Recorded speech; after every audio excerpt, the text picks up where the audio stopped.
அழகப்பா பல்கலை சமுதாய வானொலி நேயர்களுக்கு வணக்கங்கள். இன்று உலக எய்ட்ஸ் நோய் தினத்தை முன்னிட்டு இன்றைய சிறப்பு நிகழ்ச்சியாக அழகப்பா பல்கலைக்கழகத்தின் விலங்கியல் துறையின் உதவி பேராசிரியை டாக்டர் சுபினா பேகம் அவர்கள் நம் அழகப்பா பல்கலை சமுதாய வானொலியில் இணைகிறார். வணக்கம் மேம், உங்களை சந்திச்சதுல எங்களுக்கு ரொம்ப மகிழ்ச்சி. உங்களை பத்தி நம்ம சமுதாய வானொலி நேயர்களுக்கு அறிமுகப்படுத்திக்கோங்க. நான் டாக்டர் சுபினா பேகம், விலங்கியல் துறையில் உதவி பேராசிரியையாக அழகப்பா யூனிவர்சிட்டியில் இருக்கேன், டிஸ்டன்ஸ் எஜுகேஷன் டிபார்ட்மெண்ட். இன்றைய தினத்தோட முக்கியத்துவத்தை பற்றி நம்ம அழகப்பா பல்கலை சமுதாய வானொலி நேயர்களிடம் பகிர்ந்துக்கோங்க மேம். ஆமாம், இன்னைக்கு ஒரு முக்கியமான தினம். இது உலக எய்ட்ஸ் நாள் நம்ம சொல்கிறோம். இது உலக எய்ட்ஸ் நாளாக இன்னைக்கு உலகம் முழுவதும் இதை கடைபிடிக்கிறாங்க. இந்த தினத்தை நம்ம எதற்காக கடைபிடிக்கணும் மேம்? எய்ட்ஸ் நோய் மற்றும் அதன் விளைவுகள் பற்றிய விழிப்புணர்வுகளை ஏற்படுத்துவதன் நோக்கமாக கொண்டு உலகம் முழுவதும் இதை நம்ம கடைபிடிக்கிறோம். 1988 நடைபெற்ற எய்ட்ஸ் பற்றிய உலக சுகாதார அமைச்சர் மாநாட்டில் இருந்து அரசும் தன்னார்வ தொண்டு நிறுவனங்களும் இந்த நாளை உலகம் முழுவதும் கடைபிடித்து வருகிறார்கள். எய்ட்ஸுக்கான உலகளாவிய நிகழ்ச்சியின் இயக்குனர் டாக்டர் ஜோனதன் மன் மூலமாக 1988 இது தொடங்கப்பட்டது. இதுல முதல் இடத்துல வகிக்கிறது சவுத் ஆப்பிரிக்கா. நம்ம இந்தியா 3வது இடத்துல வகிக்குது. இது அதிகமான அளவு தான், நம்ம 3வது இடம்ன்றது அதிகமான அளவு தான். மேடம், இப்போ எய்ட்ஸ் நோய்னா என்ன அப்படிங்கிறத நம்ம சமுதாய வானொலி நேயர்களுக்கு விளக்கமா சொல்லுங்க. அது மட்டும் இல்லாம எய்ட்ஸ் நோயால பாதிக்கப்பட்டவங்களை நம்ம எப்படி ட்ரீட் பண்ணணும் அப்படிங்கிறதையும் சொல்லுங்க. எய்ட்ஸ் அப்படின்றது அக்வைர்டு இம்யூனோ டெஃபிஷியன்சி சிண்ட்ரோம். இந்த நோய் வைரஸ்னால, HIV வைரஸ்னால பாதிக்கப்படுது. இது இம்யூன் சிஸ்டத்தை, அதாவது நோய் எதிர்க்கும் மண்டலத்தை இது தாக்குறதுனால அதிகமான நோய் அவங்களுக்கு வருது. இதுக்கு ஒரே தீர்வு அவங்க ஒரு நார்மலான லைஃபை லீட் பண்றது, அதுதான் முக்கியம். இதுல இருந்து ப்ரிவென்ஷன்றது. பட் இந்த நோயினால காற்றுனால இது கொரோனா மாதிரி பரவுமா அப்படின்னு சொன்னா அந்த மாதிரி கிடையாது. இது கொரோனா காற்று மூலமா பரவக்கூடியது. பட் இது பிளட் மூலமா தான் பரவுது. அது பிளட் டிரான்ஸ்ஃபியூஷன் ஆகும் பொழுது பிளட் ஸ்கிரீனிங் சரியா பண்ணாதனால வரக்கூடியது. இது நீங்க அவங்கள எய்ட்ஸ் பேஷண்ட்டை நம்ம ரொம்ப ஒதுக்கணுன்றது கிடையாது. பிளட் மூலமா இது பரவுறதுனால நீங்க அவங்க பக்கத்துல இருக்கிறலாம் ஒன்றும் பாதிப்பு கிடையாது. இந்த எய்ட்ஸ் நோய் எப்படியெல்லாம் பரவுது மேம்? தவறுதலான உடல் உறவுகள் மூலமா தான் நம்ம இந்தியாவில் 86% இருக்கு. இதுல அவங்க அந்த உடலுறவின் போது அதுக்கு தேவையான பாதுகாப்பு நடவடிக்கைகளை எடுத்துக்கணும். இது எய்ட்ஸ் பேஷண்ட் அப்படின்னு இருக்கிறாங்கன்னா அதை கரெக்டாக ஸ்க்ரீன் பண்ணணும். அப்புறம் பிளட் ஒருத்தர் இன்னொருத்தருக்கு டிரான்ஸ்ஃபியூஷன் பண்ணும் பொழுது, ஒரு நோயின் காரணமாக பேஷண்ட்டுக்கு பிளட் டிரான்ஸ்ஃபியூஷன் பண்ணும் பொழுது பிளட்டை ஸ்க்ரீனிங் பண்ணணும். அதாவது எய்ட்ஸ் இல்லாத பிளட்டாக இருக்கா, அது மூலமாக தான் இது அதுவும் சில சதவிகிதத்தில் நம்ம இந்தியாவில் பரவுது. அப்புறம் ஊசி டிஸ்போசபிள் நீடில்ஸு, நீடில் தெரியாமல் நம்ம எய்ட்ஸ் பேஷண்ட்டுக்கு போட்டது, அன்னோயிங்லி அது வேற ஒருத்தருக்கு போயிடுச்சு அப்படின்னா அது மூலமாக பரவக்கூடியது. அப்புறம் மதர் எய்ட்ஸ்னால இன்ஃபெக்ட் ஆயிருக்காங்க அப்படின்னா அது அந்த குழந்தையும் தாக்குது.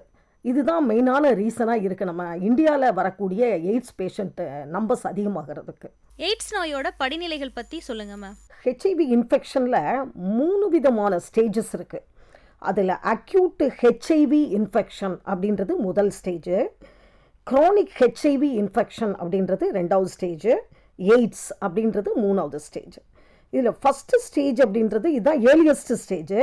யூஸ்வலாக இது இன்ஃபெக்ஷன் ஆன 2 வாரத்துலேருந்து 4 வாரம் வரைக்கும் இது தெரிய வரும். இந்த சிம்டம்ஸ், இதனோட இன்ஃபெக்ஷன் வந்த உடனேயே 2லேருந்து 4 வாரத்தில் ஒரு ஃப்ளூ காய்ச்சல் மாதிரி, ஃப்ளூ ஃபீவர்னு சொல்கிறாங்களா, அது மாதிரி சிம்டம்ஸ் இருக்கும். ஹெட்டேக் இருக்கும், ரேஷஸ் இருக்கும். க்ரானிக் HIV இன்ஃபெக்ஷன்றது செகண்ட் ஸ்டேஜு. இதை நம்ம ஏசிம்டமேட்டிக் அப்படின்றதையும் நம்ம சொல்லலாம்.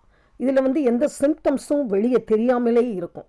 டியூரிங் திஸ் ஸ்டேஜ், இந்த ஸ்டேஜில் HIV கண்டினியூஸாக மல்டிப்ளை ஆகிட்டே இருக்கும். அவங்களுக்கே தெரியாது ரொம்ப நாளாக அவங்களுக்கு HIV இருக்குன்றதே. பீப்புள், அதாவது சிலருக்கு க்ரானிக் HIV இன்ஃபெக்ஷன் இருக்கும் பொழுது அவங்களுக்கு எந்த சிம்டம்ஸுமே தெரியாது. இது அட்வான்ஸ் ஆகிறதுக்கு 10 years கூட ஆகலாம். எய்ட்ஸாக அட்வான்ஸ் ஆகிறதுக்கு சம்டைம்ஸ் சிலருக்கு இது ஏர்லியராக வர்றதுக்கு வாய்ப்பு இருக்குது. 3வது ஸ்டேஜ் தான் ஃபைனல் ஸ்டேஜ் எய்ட்ஸு. இது சிவியர் ஸ்டேஜ். இது இந்த ஹெச்ஐவி சிவியராக இம்யூன் சிஸ்டத்தை, அதாவது நோய் எதிர்ப்பு மண்டலம்ன்றது நம்மளுக்கு இருக்குது. அதாவது தைமஸ் போன் மேரோ இதுதான் நம்மளுக்கு வந்து நோய் எதிர்ப்பு மண்டலமாக நம்மளுக்கு செயல்படுது. அதிலிருந்து விதவிதமான செல்ஸ் எல்லாம் உற்பத்தியாகி நம்மளுக்கு நோய் எதுவும், அதாவது வைரஸோ பாக்டீரியாவோ உள்ள நுழைஞ்சா அதற்கு எதிராக போராடுது. அந்த இம்யூன் சிஸ்டம் வந்து இங்கே வந்து டேமேஜ் ஆகுது இந்த எய்ட்ஸ் பேஷண்ட்டுக்கு. இதுதான் ஃபைனல் ஸ்டேஜ். இவங்களோட ஆயுள் காலம்ன்றது இவங்க வந்து எக்ஸ்டெண்ட் பண்ணலாம் with the help of medicine. அதை வந்து அவங்களோட லைஃப்பை வந்து எக்ஸ்டெண்ட் பண்ணலாம். நம்ம 10 இயர்ஸ் இருப்பாங்க, சிலர் 8 இயர்ஸ், 10 இயர்ஸ், மோர் தென் 10 இயர்ஸ் இந்த மாதிரி இருக்குது. எய்ட்ஸ் நோயை தடுக்கணும்னா நீங்கள் எந்த மாதிரியான விழிப்புணர்வை கொடுக்கணும்னு ஆசைப்படுறீங்க மேம்? நல்லா சொல்கிறேன்.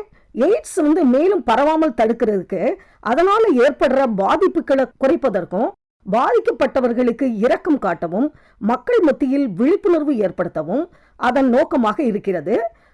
பாதிக்கப்பட்ட நோயாளிகள் உணர்வுகளை நம்ம மதிக்கணும், அவங்கள் உரிமைகளையும் நம்ம மதிக்கணும்.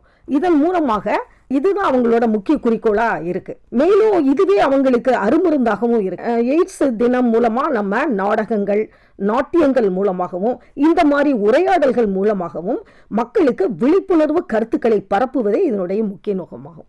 இந்த 2021ஆம் வருஷத்திற்கான தீமும் அதுதான். எய்ட்ஸோட பாதிப்பு இந்திய அளவில் எப்படி மேம் இருக்குது? எய்ட்ஸோட பாதிப்பு இந்தியாவில் அதிகமாக தான் இருக்குது, 3வது இடத்துல இருக்குது. ஹெச்ஐவி பாதிப்புள்ள மக்களை வந்து அதிகம் கொண்டுள்ள நாடு சவுத் ஆப்பிரிக்கா. இதில் இந்தியா வந்து 35% வந்து 15லேருந்து 24 வயசு உள்ள குழந்தைங்களாக இருக்கிறாங்க. 86% பாதுகாப்பற்ற உடல் உறவின் மூலமாகவும், 4% தொற்று உள்ள கர்ப்பிணி பெண்கள் மூலமாகவும், 2% சுத்தம் செய்யப்படாத ஊசி மூலமாகவும், 2% பரிசோதனை செய்யப்படாத இரத்தத்தின் மூலமாகவும், 6% பிற காரணங்களாகவும் பரவுவதாக நம்ம இந்தியாவில் சொல்லியிருக்காங்க. இந்த டேட்டா வந்து நேஷனல் எய்ட்ஸ் கண்ட்ரோல் ஆர்கனைசேஷன் கொடுத்துருக்காங்க. இந்த நோய்க்கான நம்ம இந்திய நாட்டில் எடுக்கக்கூடிய தடுப்பு முறைகள் பற்றி நம்ம அழகப்பா பல்கலை சமுதாய வானொலி நேயர்களிடம் பகிர்ந்துக்கோங்க. ஆமாம், கண்டிப்பாக நம்ம இந்தியாவில் நிறைய திட்டங்கள்லாம் கொடுத்துருக்காங்க.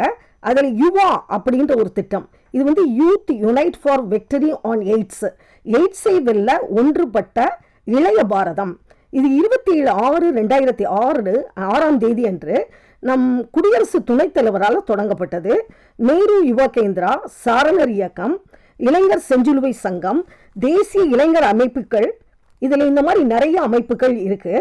இதில் மொத்தமாக 21 மில்லியனுக்கு மேலே தன்னார்வ தொண்டர்கள் இதில் இருக்காங்க. 2006ஆம் ஆண்டு முதல் தமிழகத்தில் உள்ள அனைத்து கல்லூரிகளிலும் தமிழ்நாடு மாநில எய்ட்ஸ் கட்டுப்பாடு சங்கத்தின் நிதி ஆதரவில் ரெட் ரிப்பன் கிளப் தொடங்கப்பட்டு நடைபெற்று கொண்டிருக்கிறது. நிகழ்ச்சியை கேட்டுட்டு இருக்க நேயர்களுக்கு எய்ட்ஸ் நோயை பற்றிய விழிப்புணர்வை இவ்வளோ நேரம் பகிர்ந்தீங்க.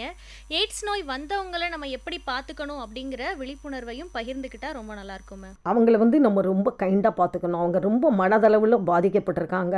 அவங்களோட கை குலுக்கிறதுனாலையோ, அவங்களோடையும் நம்ம சேர்ந்து உட்கார்ந்துருக்கிறதுனாலையோ, அவங்க பக்கத்தில் இருக்கிறதுனாலையோ எந்த விதமான அளவுலையும் மற்றவங்களுக்கு இது கண்டிப்பாக பரவாது.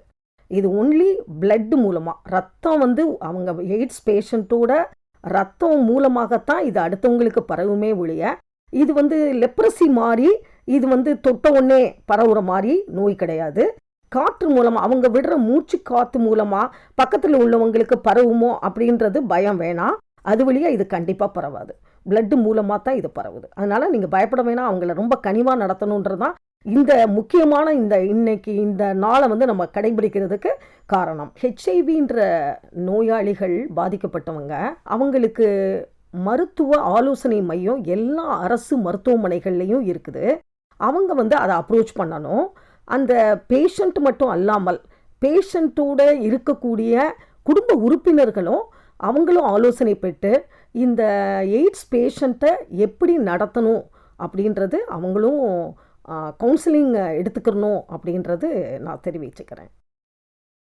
இந்த மாதிரி நம்ம பேஷண்ட்டை மருத்துவ ஆலோசனைக்கு உட்படுத்தும் போது அவங்களோட மருந்து மாத்திரைகள் மட்டும் அல்லாமல் அவங்களுடைய லைஃபும் எக்ஸ்டெண்ட் ஆகிறதுக்கு இது உதவியாக இருக்கும். இவ்வளவு நேரம் நம்ம அழகப்பா பல்கலை சமுதாய வானொலியின் வாயிலாக எய்ட்ஸ் பற்றிய விழிப்புணர்வு செய்திகளை பகிர்ந்த நம்ம அழகப்பா பல்கலைக்கழகத்தின் விலங்கியல் துறையின் உதவி பேராசிரியை டாக்டர் சுபினா பேகம் அம்மா அவர்கள் நம்ம கூட நிறைய விஷயங்களை பகிர்ந்தாங்க.